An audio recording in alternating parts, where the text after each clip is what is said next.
Hey guys, very good morning and welcome once again to exams card. तो guys, आज की इस video में हम जाने वाले हैं 24 मार्च 2022 की top 10 news, top 10 current affairs. ठीक है, तो जैसा कि आप सभी को पता होगा कि एकदम से गर्मी स्टार्ट हो गई हैं और गर्मियों के कारण सब जने जल्दी उठ जाते हैं। ठीक है, तो इसी कारणवश हमने अपना जो टाइमिंग है करंट अफेयर्स पोस्ट करने का वो भी थोड़ा सा चेंज किया है। जिसको नहीं पता है उनको मैं बता दूं कि पहले हमारा करंट अफेयर्स सुबह 9 बजे आता था, लेकिन अब हमने टाइमिंग चेंज कर दिया थोड़ा सा। तो अब सुबह 6 बजे ये पोस्ट हो जाएगा रोज़। ठीक है, तो जल्दी उठें रोज़ और जल्दी जल्दी अपना करंट अफेयर्स भी रोज़ का डेली कवर करते रहें, क्योंकि इस सीरीज़ में मात्र 10 मिनट में मैं आपके सामने लेके आता हूँ जो भी पूरे दिन में घटनाक्रम घटते हैं और एग्जाम पर्सपेक्टिव से जो भी इंपॉर्टेंट घटनाक्रम होते हैं उन सभी को मैं एक कंपाइलेशन फॉर्म में आपके लिए लेके आता हूँ। मात्र 10 से 12 मिनट में आपके सामने मैं पेश करता हूँ टॉप 10 न्यूज़। ठीक है, उस पर्टिकुलर डे की, तो इसको बिल्कुल भी मिस नहीं करना है, ज़्यादा से ज़्यादा लोगों के साथ शेयर करना है आपको। ठीक है, शुरुआत करते हैं आज के करंट अफेयर्स की किसके साथ, क्वेश्चन ऑफ द डे के साथ, जो कि आज का बहुत ही इंटरेस्टिंग क्वेश्चन है। ठीक है, जानते हैं क्या है क्वेश्चन, उसके बाद बात करेंगे आगे। देखिए, the term of office of the जज of the International Court of Justice is, तो अंतर्राष्ट्रीय न्यायालय के न्यायाधीश का कार्यकाल कितने साल का होता है। ठीक है, सुप्रीम कोर्ट हाई कोर्ट की बात नहीं चल रही है, बात किसी चल रही है इंटरनेशनल कोर्ट ऑफ जस्टिस। ठीक है, जिसका जो हेडक्वार्टर है वो कहाँ पे है, द हेग नीदरलैंड में है इसका headquarter. ICJ international Court of justice, तो इसके जो जज होते हैं उनका कार्यकाल कितने साल का होता है, बेसिकली आपसे ये पूछ रहा हूँ मैं। ठीक है, तो आपके ऑप्शन है 4 साल, 5 साल, 6 साल या 9 साल। ठीक है, जिसको भी पता है कमेंट करके बताएं, तुरंत अभी कमेंट करें जैसे ही आप वीडियो देख रहे हैं जब भी, है ना, इस पर तुरंत कमेंट करें कि कितने साल का होता है। अगर जिसको नहीं पता है उसको मैं आंसर तो बताऊंगा वीडियो के एंड में। ठीक है, तो वीडियो के अंत तक आपको वीडियो देखना है। ठीक है, लेकिन कमेंट जरूर करना है, क्योंकि कमेंट से आपको बेनिफिट होने वाला है। मैंने आपको बता चुका हूँ कि जो भी रेगुलर बेसिस पे हमारी वीडियो पर कमेंट करेंगे उनको मंथ के एंड में मिलने वाला है हमारा मंथली करंट अफेयर्स का पीडीएफ फ्री ऑफ कॉस्ट। और दूसरी, जो भी रेगुलरली हमारी सारी वीडियोस जितनी भी आती है मेरी और दिव्या मैम की, सभी वीडियो पे रेगुलरली बेसिस पे जो भी कमेंट करने वाले हैं उसको मैं देने वाला हूँ 500 का वाउचर। ठीक है, तो कमेंट ज़रूर करना है आपको। चलिए शुरुआत करते हैं हमारे करंट अफेयर्स की। मैं जानता हूँ काफ़ी लोगों का इनकरेक्ट आंसर भी आने वाला है, चलिए कोई बात नहीं, लेकिन कोई चीटिंग नहीं करेगा। ठीक है, ऐसा नहीं करना कि आपने लास्ट में आंसर देख के फिर कमेंट किया, आपको अभी करना है तुरंत कमेंट। ठीक है, चलिए बताइए। पहला जो करंट अफेयर्स है वो है ई विधान आवेदन लागू कर नागालैंड बना पहला पेपरलेस विधानसभा। तो नागालैंड क्या बन गया, पहला पेपरलेस विधानसभा बन गया है। ठीक है, डिजिटल विधानसभा। चलिए जानते हैं इसके बारे में थोड़ा सा। नागालैंड ने पूरी तरह से कागज रहित होने के लिए राष्ट्रीय ई विधान एप्लीकेशन, जिसका नाम है नेशनल ई विधान एप्लीकेशन नेवा, इसको इन्होंने शॉर्ट फॉर्म दिया नेवा। ठीक है, कार्यक्रम को लागू करने वाला देश की पहली राज्य विधानसभा बनकर इतिहास रच दिया है। नागालैंड विधानसभा सचिवालय ने चल रहे बजट सत्र के बीच 60 सदस्यों की विधानसभा में प्रत्येक टेबल पर एक टैबलेट या ई बुक संकलन किया है, संकलन। ठीक है, ओके, चलिए नेक्स्ट। काफ़ी इंपॉर्टेंट था, उसको ज़रूर याद रखिएगा, ये भी बहुत इंपॉर्टेंट है। ठीक है, ये देखिए, एशले बाटी जो है, एशले बाटी मात्र 25 साल की उम्र में संन्यास लेने की घोषणा कर दी उन्होंने। कि एशले बाटी एक टेनिस प्लेयर हैं जिन्होंने मात्र 25 साल की उम्र में संन्यास लेने की घोषणा कर दी है। ठीक है, जानते हैं इस न्यूज़ के बारे में थोड़ा सा। देखिए, विश्व की नंबर 1 महिला टेनिस खिलाड़ी एशले बाटी ने मात्र 25 साल की उम्र में टेनिस से संन्यास लेकर पूरी दुनिया को चौंका दिया है। एशले बाटी लगातार 114 हफ्तों तक WTA रैंकिंग में नंबर 1 खिलाड़ी रहीं। एशले बाटी के नाम 3 ग्रैंड स्लैम खिताब भी दर्ज हैं। उन्होंने साल 2019 में फ्रेंच ओपन, साल 2021 में विंबलडन तथा उसी साल ऑस्ट्रेलिया ओपन का खिताब जीता था। ठीक है, एशले बाटी कौन है, जिनको नहीं देखा जिन्होंने वो देख लें, ये है एशले बाटी, जो कि टेनिस की नंबर 1 प्लेयर थी वुमेन कैटेगरी में। चलिए, इन्होंने संन्यास ले लिया है। नेक्स्ट, तमिलनाडु ने नरसिंहपेट्टई नाग स्वर्ण को भौगोलिक पहचान टैग मिला है। ठीक है, तो ये तमिलनाडु का एक वाद्य यंत्र है जिसको ये GI टैग मिला है। जानते हैं इसके बारे में थोड़ा सा। देखिए, नरसिंहपेट्टई नाग स्वर्ण को कक्षा 15 के संगीत वाद्य यंत्रों की श्रेणी के तहत भौगोलिक संकेत टैग यानी कि GI टैग प्रदान किया गया है। GI टैग को इंग्लिश में बोलते हैं ज्योग्राफिकल इंडिकेशन टैग। ठीक है, नरसिंहपेट्टई नागस्वरम एक शास्त्रीय पवन संगीत वाद्य यंत्र है जो पारंपरिक रूप से तमिलनाडु के कुंभकोणम के पास एक गांव में बनाया जाता है। ठीक है, किस तरह का दिखता है, इस तरह का दिखता है ये कुछ। ठीक है, शहनाई जैसा लग रहा है। ठीक, चलिए नेक्स्ट। बिहार राज्य ने 22 मार्च 2022 को अपना 110वां स्थापना दिवस मनाया। ठीक है, बिहार राज्य ने, जानते हैं इसके बारे में थोड़ा सा, क्या है इसकी हिस्ट्री। बिहार राज्य द्वारा 22 मार्च 2022 को अपना 110वां स्थापना दिवस अर्थात बिहार दिवस मनाया गया। यह दिवस प्रतिवर्ष 22 मार्च को मनाया जाता है। यह बिहार राज्य के गठन का प्रतीक है। इस दिन साल 1912 में ब्रिटिश सरकार द्वारा बिहार को बंगाल से अलग कर नया राज्य बनाया गया था। ठीक है।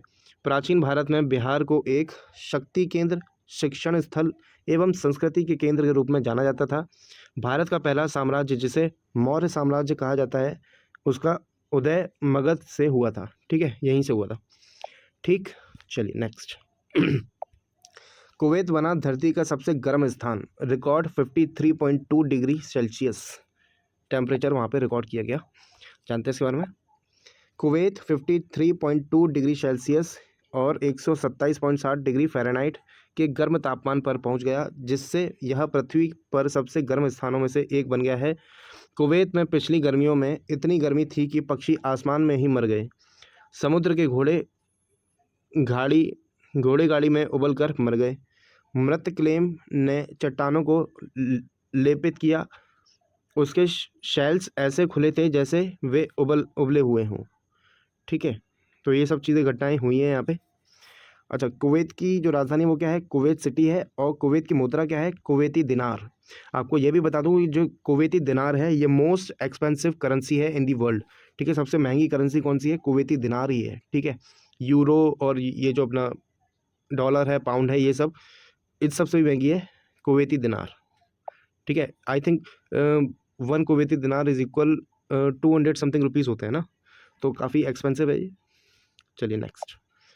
IQ एयर 2021 विश्व वायु गुणवत्ता रिपोर्ट के अनुसार दिल्ली दुनिया की सबसे प्रदूषित राजधानी है। ठीक है, जानते हैं इसके बारे में? New Delhi has been rank the world most polluted capital city for the second year in a row. तो पिछले साल भी थी, इस साल भी है। According to IQ air's 2021 world air quality report, new Delhi is followed by Dhaka, Bangladesh.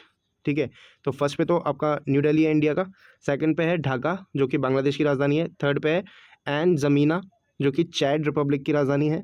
ठीक है, फोर्थ पे है दुशानबे जो कि ताजिकिस्तान की राजधानी है, और फिफ्थ पे है मस्कट जो कि ओमान की राजधानी है, as the top 5 most polluted capital cities respectively. Meanwhile Bhiwadi was the most polluted city in India, followed by Ghaziabad, Delhi and Jaunpur. ठीक है, तो भिवाड़ी क्या है? मोस्ट पॉल्यूटेड सिटी है इंडिया की। ओके, चलिए नेक्स्ट। 22 मार्च को कौन सा दिवस मनाया गया? विश्व मौसम विज्ञान दिवस। ठीक है, आई थिंक ये 23 मार्च है, इसका थोड़ा करेक्शन कर लेना। 23 मार्च को मनाया गया विश्व मौसम विज्ञान दिवस, वर्ल्ड मेट्रोलॉजिकल डे। ठीक है, चलिए देखिए क्या है। हर साल 23 मार्च को, इसको करेक्ट कर लेना आप थोड़ा सा, हर साल 23 मार्च को विश्व मौसम दिवस यानी कि वर्ल्ड मेट्रोलॉजिकल डे मनाया जाता है। इस दिवस का उद्देश्य लोगों को मौसम विज्ञान तथा इसमें हो रहे परिवर्तन के बारे में जागरूक करना है। विश्व मौसम विज्ञान संगठन एक मौसम विज्ञान संगठन है जिसे 11 अक्टूबर 1947 को हुई संधि के बाद 23 मार्च 1950 में स्थापित किया गया था। इसका मुख्यालय जिनेवा, स्विट्जरलैंड में है। ठीक है, वर्ल्ड मेट्रोलॉजिकल डिपार्टमेंट का जो मुख्यालय कहाँ पे है? स्विट्जरलैंड में है। ठीक है, तो 23 मार्च को कौन सा डे मनाते हैं? World metrological day. और इसके अलावा 23 मार्च को कौन सा दिन मनाया जाता है?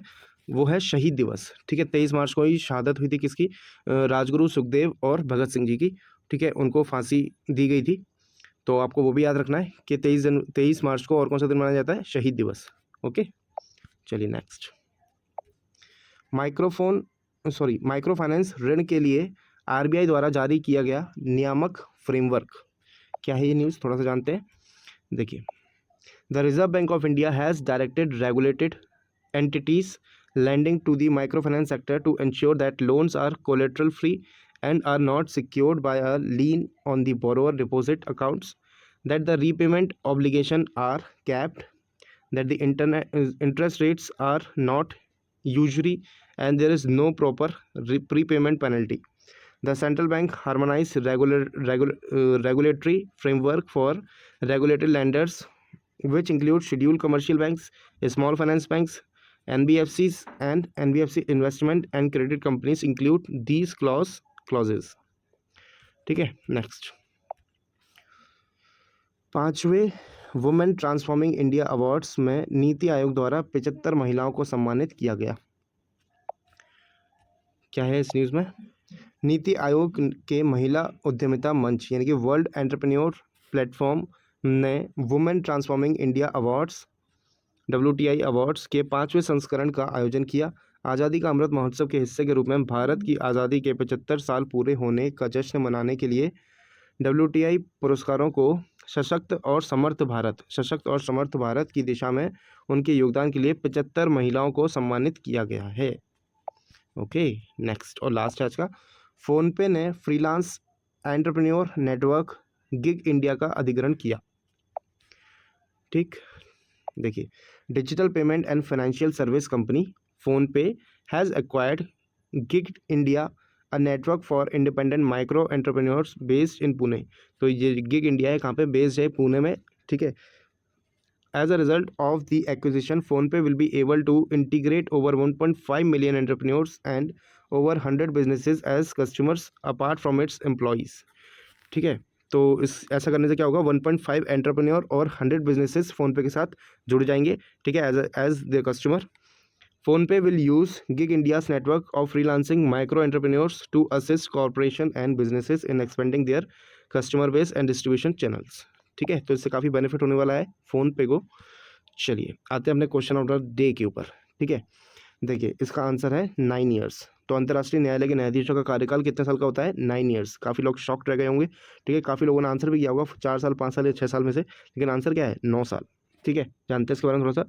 The International Court of Justice is compose of 15 जजेस। तो ICJ में कितने जजेस बैठते हैं? 15 जजेस की बेंच बैठती है। ठीक है, elected to 9 years terms of office by the United Nation General Assembly and Security Council. तो किसके द्वारा नियुक्त किए जाते हैं? यूनाइटेड नेशन जनरल असेंबली और सिक्योरिटी काउंसिल के द्वारा। ठीक है, जिनका कार्यकाल 9 साल का होता है। कितने जज होते हैं इसमें? 15 जज होते हैं। ठीक है, ICJ का हेडक्वार्टर कहाँ पे? मैंने आपको बताया द हेग, नीदरलैंड में। ठीक है, क्लियर है सब कुछ? चलिए, तो आई होप, मैं आशा करता हूँ आप लोगों को वीडियो पसंद आया होगा। अगर वीडियो पसंद आया तो प्लीज़ देखिए, हिल के बोल रहा है कि मेरे को लाइक करो।